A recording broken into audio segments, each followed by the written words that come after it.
So good afternoon, friends. Welcome back to Feni for the Soul for yet another interview. This time we have a very interesting guest on our show, and it is none other than Right Reverend Thomas Dabre, the Bishop of Pune. He's a unique religious leader.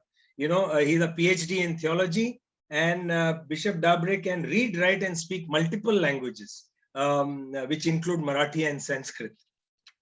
And we'll hear a lot about that as we speak. Bishop Dabre has researched the Maharashtrian saint Sant Tukaram as a part of his PhD and written a book on him.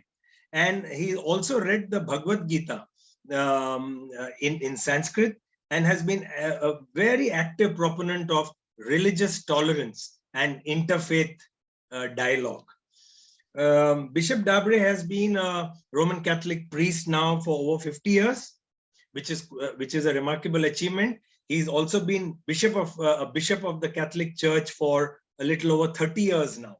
In fact, he finished 30 years last year. He's the 31st year as bishop. He's also been the Secretary General. He's the Secretary General of the Catholic Conference of Bishops of India. You know, the CCBI, which is a very important institution in the Catholic Church. So I have been privileged to know Bishop Dabre for a good 15 years, you know. So thank you for that. And good afternoon, Bishop Dabre. Yeah, good afternoon, Rahul. Great to see you and to interact with you. Thank you, Bishop. Yeah. So, you know, I'm going to start off by asking you that very first question. See, you grew up in this lovely town called Vasai in Maharashtra. And, you know, you had a very happy childhood, and but your parents were very austere and Spartan in their outlook to life, and they encouraged you to be close to the church and close to the priests, you know, in your Vasai town. Did that actually lead you to a life in the clergy? See, my childhood certainly has had its lasting impact on me. Is because of the family atmosphere with my parents and with my siblings. And my parents, I can say in all honesty, were both God-fearing, devout and pious Catholics, but they were also very moral and very outgoing, very outreaching. And especially my father was quite outstanding in his interactions with people of other religions. And they would come to a house and they would be treated as well as the other fellow Christians. So from my childhood, the spirit of interreligious dialogue was inculcated in me by my parents. And it so happened in divine providence that people around our house were always Hindus, Muslims, Jains, Buddhists. It so happened that we happened to be in Vasai. There also we were Muslims in front of me, Muslims on the left side of our house. In Thane the same, in Palghar the same, where my father had to be transferred because he was in civil service, who went on to become then deputy collector. So because of this background, I've been helped, you know, to relate to people. And what is outstanding is that my parents maintained the faith, though they were surrounded by, most of them were all Hindus, good Hindus, God-fearing Hindus, but they didn't go over. They maintained the purity, I can say, the integrity of their own faith, and that helped me, the Catholic atmosphere. And they also taught me to go to the church regularly and be in the company of the priest. So that has had an impact, but I can't say that has helped me sort of led me to the priesthood. That is between God and me. I feel it is God's free initiative to call me and my freedom to respond to him. So that is what happened in the enormous sanctuary of my conscience between me and God. But I can say that they created conditions in which I could respond to the call of God.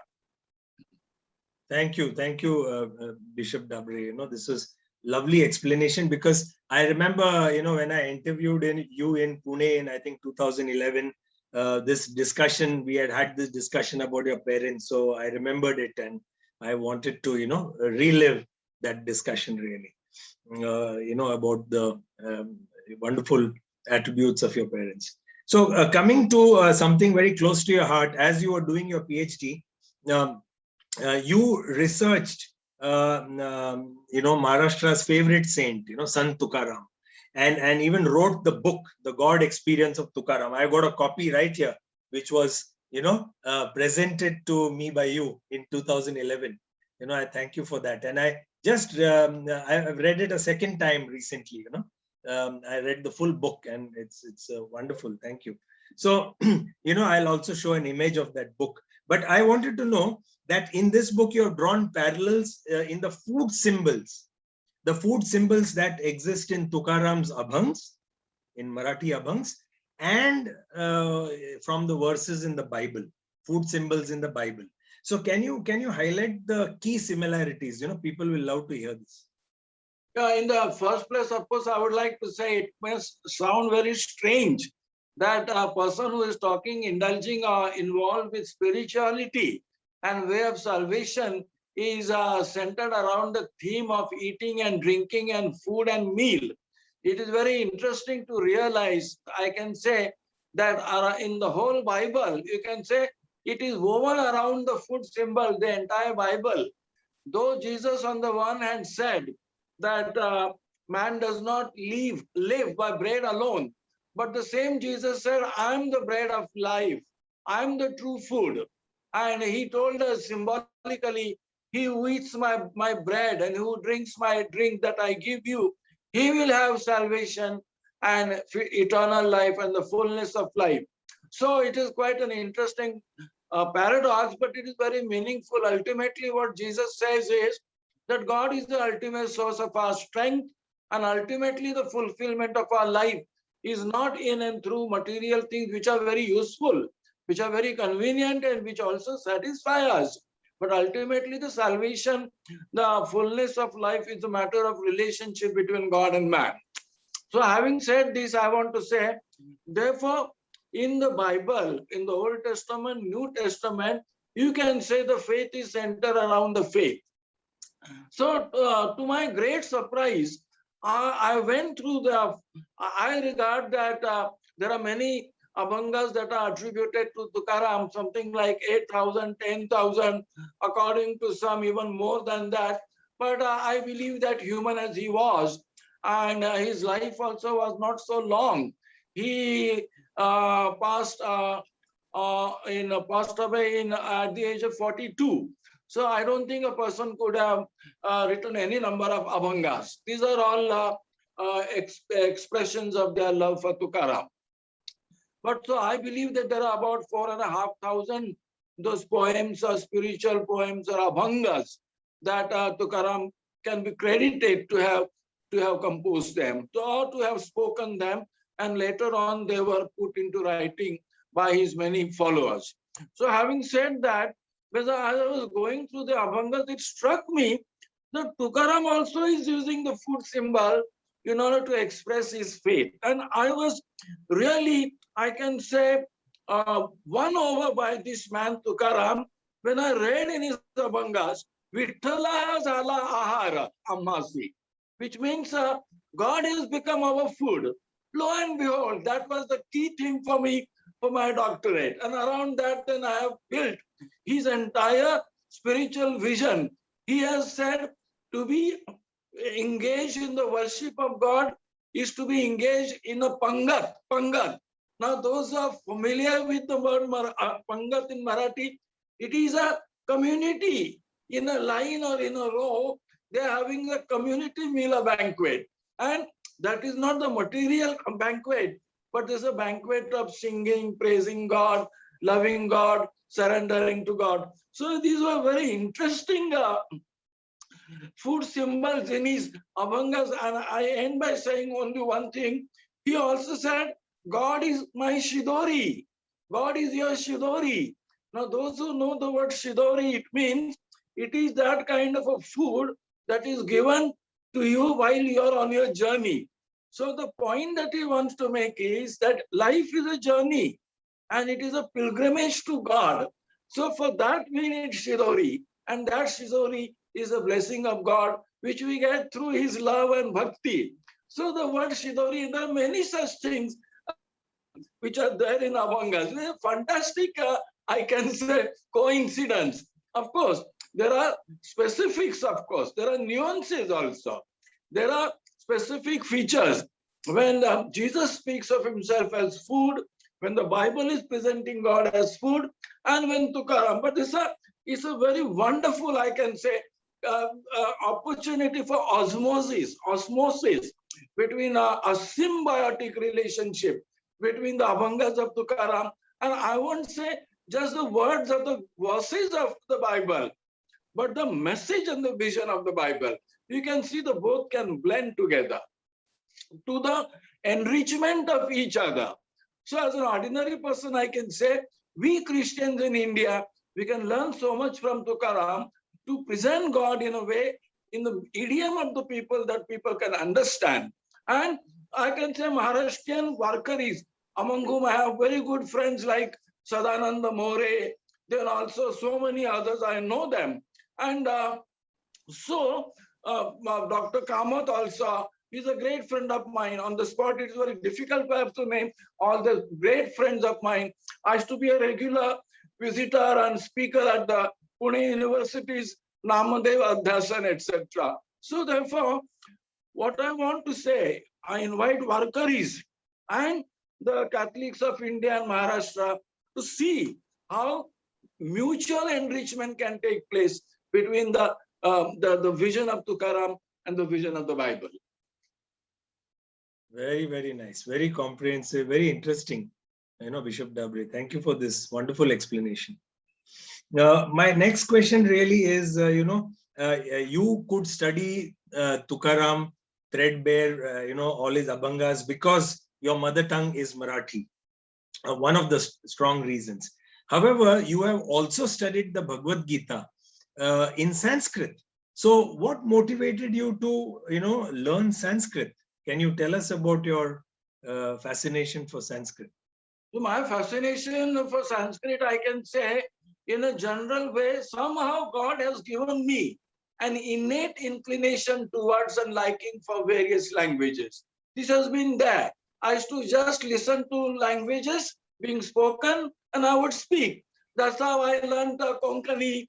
That's how I learned Gujarati. That's how I speak a little bit of Tamil, little bit of Malayalam, and that's how I can say I speak. Perhaps I can say I can speak a little bit of Italian also just by listening to the people. So there is that gift I think that God has given.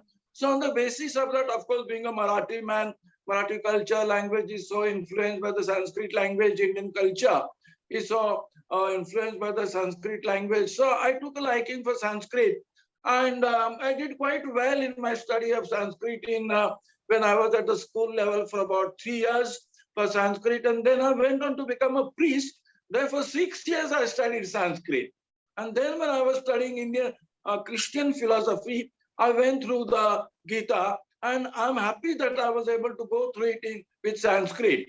So I like some verses very much. For example, it is said, Lokasangraham evapi sampasyan kartum arhasi, which means you should not live in isolation. You should essentially live in solidarity and for the building up of society. Lokasangraham evapi sampasyan kartum arhasi. That's how you live. And then another thing, there are many verses I like. I can't say everything, but it is said, Sarva dharman parityajya mam ekam sharanam vraja aham tvam sarva papebhyo mokshayishyami. And this is the best expression of faith in God that Sri Krishna tells Arjuna that you surrender yourself to me, leave all other preoccupations. Sarva dharman parityajya. I thought it's a wonderful inspiration for us in India today. Let us follow our religions, but let us not, so to say, make gods out of our religions and fight with one another. God is higher than your religion, sir. So that's why I like that. So there are many other things that he has said, which I love immensely, the verses and the message also. That there are some differences, like, excuse me, that I cannot tolerate the caste system expression, they're related. So there are some of the things, but that is okay, I think. no human system is perfect, sir. So we have to see what is gold there and perhaps to see what is not gold, and we have to discriminate and discern and take what is good for us. So Gita has been a good inspiration for me in my life. Wonderful, wonderful. Thank you, Bishop, for that again lovely explanation. You have, ever since I have known you from, I think, 2009 when you became Bishop of Pune. You have always been a proponent of inter-religion meetings, interfaith meetings. You have organized so many of them in Pune and Pune district. You attended one national level conference, interfaith convention actually in Varanasi in 2015. So can you tell us why it is important for all the multiple religions in India to, respect each other? I mean, especially in these times. There are many good reasons, I think, why we in India should be interreligious. So that's the spirit in which I've been operating. You know that Jesus has said, love thy neighbor as yourself. So I said to myself in India, who's my neighbor? Muslim is my neighbor. And literally the Muslims were my neighbor. Hindus were literally my neighbors, So I have realized that for a Christian, people of other religions are his neighbors. And that is what Jesus says, you love your neighbor as yourself. So that is one reason. Second reason is, I believe that God is present in the cultures, in the languages, and in the religions of people. God inspires, God gives his light. If God has created us, he's not going to leave us in darkness. So whether you're a Hindu, whether you're a Muslim, whether you're a Buddhist, God gives his light. And that is what is said in the Bible, that Jesus enlightens everyone who comes into the world. So everyone means people of different religions. So therefore, because of this theological reason, that I believe God who enlightens everybody and who loves everybody and who tells me to love everybody, that is most fundamental and foundational reason. But the second is that as a Christian, I'm a patriot, sir. I'm a nationalist, sir. Jesus has said, give to Caesar what is Caesar's and give to God what is God. So therefore, I am a nationalist. I say that unashamedly and very proudly that I am an Indian first and Indian last. And I can say I've always lived in India as an Indian. I will also die in India as an Indian, because I think, every human being has his homeland. India is my homeland. And in my homeland, there are people of all these religions. They are the children of Mother India. Therefore, I have to love. And if I love them, I'll promote peace, prosperity across the different religions. Thank you, Bishop Dabre. Lovely explanation again. So nice to hear all this. In fact, I'll come to this very interesting incident that happened in 2019.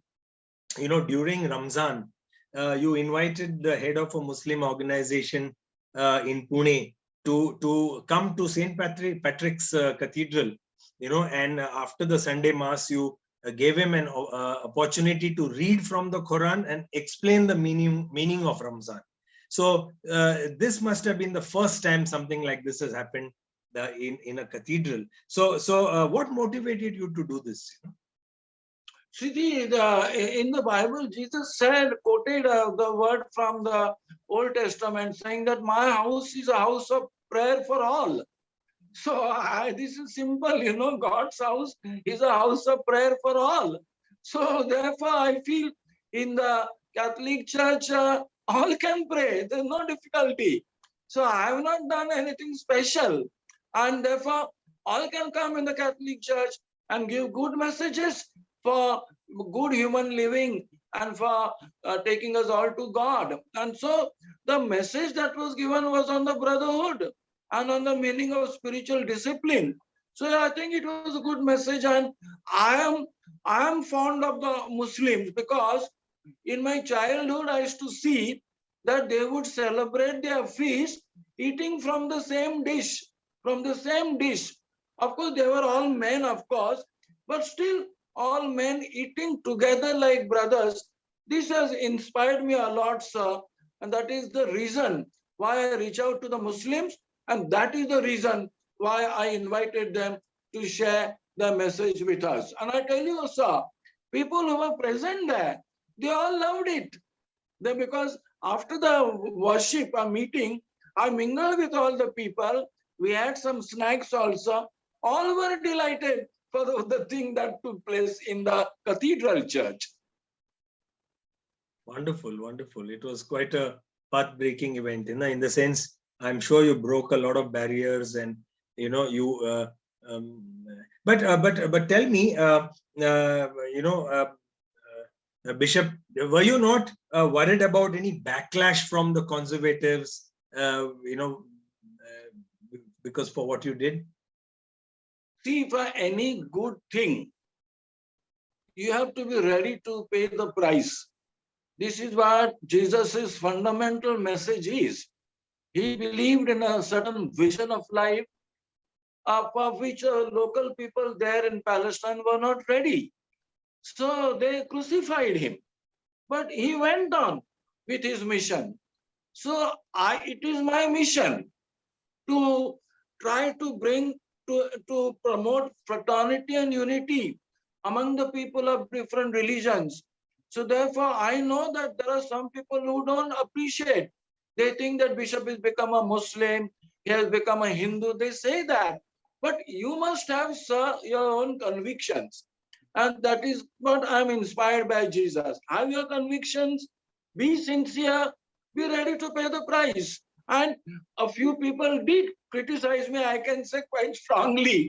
I can say, being a bishop, being in a sensitive position, so I have to be very careful, because I'm not living as an isolated individual in private. I represent a community. So I have to carry my community with me. So I have to be very careful. But I can tell you that was just a sporadic there, occasional there, and it has subsided. A few who did contact me, I explained to them, that I said to them that, that there is no question of compromising the faith at all. We are all brothers and sisters. God's house is a house of all. Nice, nice. Thank you, Bishop. Finally, and I may add, yes, sir, please. those who did criticize me, none of them were present there, including the reporter. I know, really, really strange. Yeah, I know. So I'm happy that that event did take place in St. Patrick's Cathedral, which is such a lovely place of worship. My final question really is that you have had the occasion to go to the Vatican, and you have interacted with the Holy Father, Pope Francis, and I have a lovely photo to show. Can you tell us, which quality of Pope Francis appeals to you, the most? There are all over the world, there is such a lot being said about the Pope that But therefore, I give you my personal experiences. I happened to be in the Vatican, actually to meet the Pope himself. And so where he was staying, in the same building, I was also put up. So I went to have my dinner, and while having my own dinner, I turned back, and my God, I was so surprised that I saw the Holy Father, the Pope, going around at the table from dish to dish to collect the food that he wanted. So the first time I saw that there is no table boy, there is nobody to sort of serve him, etc. Holiness, may I serve you? Holiness, may I give you? Sir, may I offer you? Nothing of the kind, He himself served himself. It really changed my life, sir. It changed my life. This is one I want to share. The unassuming and shattering, I can say, humility, self-effacing humility of the Pope. And second one, I was at the Vatican lobby in order to settle my bills, as I was leaving. So I went to the lobby and was making that transaction. So I happened to turn behind, and saw there at the elevator, a gentleman was standing. He was in a plain cassock, and that was the Pope, Pope Francis. that the Pope is waiting for the lift to come. He's alone there. There's nobody. I saw his finger on the button there. It was such a wonderful sight. The Pope is waiting for the elevator. So I plucked up courage and I said, Your Holiness, can I come near you? I signaled to him. He said, yes, you can come to me. I asked his blessing. I greeted him. What an experience for me, out of the world. Wonderful, wonderful. So nice to hear these anecdotes, because we have read a lot about Pope Francis and his, magnanimous, attitude and personality. True. So thank you, Bishop Dabre, for this lovely, interview, from Pune, and for gracing our, Feni for the Soul YouTube channel. So let's keep in touch, and God bless you. De bore karo. And dear Rahul, you have been a good friend of mine for last so many years, and you have been so helpful to me also to publish my views, my interviews several times. I'm immensely grateful to you, and to appear on your channel is a great honor for me, undeserved and unexpected. Thank you, sir. Thank you, Bishop Dabre. Bye.